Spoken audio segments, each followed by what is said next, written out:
this is Natalie Callback with another ruler-free video, 3 ways to use your Gelliplate with foam stamps.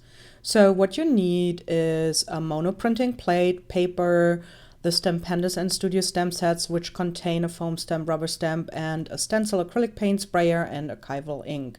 Let's go to number 1. For this one, I'm going to use the bird set, which has a stencil which contains stencils and masks. So the fronts that I'm putting here, the plenty things that I'm putting here on the Gelliplate are masks. And if I brayer over them on top of a Gelliplate or monoprinting plate, I can pull a print, and wherever they masked off my plate, the white of the paper shows through. But then I can also use the stencil and go through with paint, and I can stencil wherever, I can stencil inside of the mask images. I can set it off like a shadow. I can put it just on paper, and voila, I have a fun background. And then I am using here the bird solid side with some acrylic paint. I brayer the paint thinly onto the bird, and then I stamp on top of my background.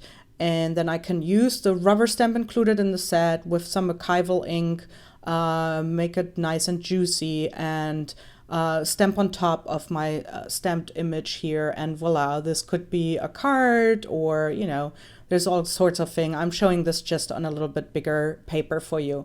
Now I'm going to use for another way my Urban Scribble stamp set, and all of the foam stamps actually have two sides. They have a solid side and a pattern side, and I really love the pattern side, and they are so nice, those foam stamps, to use actually in your monoprinting plate. So here I'm putting some black and white color together and mix it on the plate, and then I stamp into it.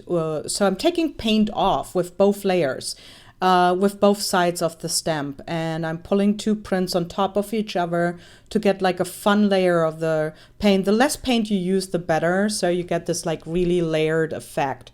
And then what I'm doing now is for the rubber stamp, I'm actually also using acrylic paint with a rubber brayer. The only thing you have to keep in mind is that you really have to clean your rubber stamp in order to keep it working. And there you go. You have a fun layered painty effect. Another way, number 3, I'm using here my elephants set. And I just want to have like a kind of like a shabby wallpaper effect, and I'm pressing the stencil in the elephant set into some gold paint on the plate, and you just play around with it. And when you look at the foam stamp, right, so it has the solid and the pattern side.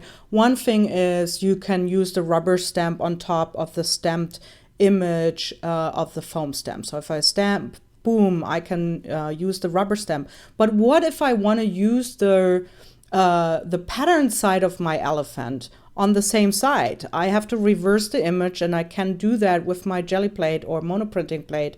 I ink up my elephant with some acrylic paint, stamp with the solid foam side on top of my monoprinting plate, pull a print, and that reversed my image. Whoop, whoop. Wait, it's coming up, I promise. So here I'm pulling my print, reversed elephant image, and now I can go back and use the pattern side of the foam stamp, ink it up, and stamp right on top of my solid elephant, and I use both sides. So that is really fun. There's all kinds of way how you can use your monoprinting plate and play with those sets, and I hope you give it a go and share with me. Thank you for watching the video, and have a great day. Bye-bye.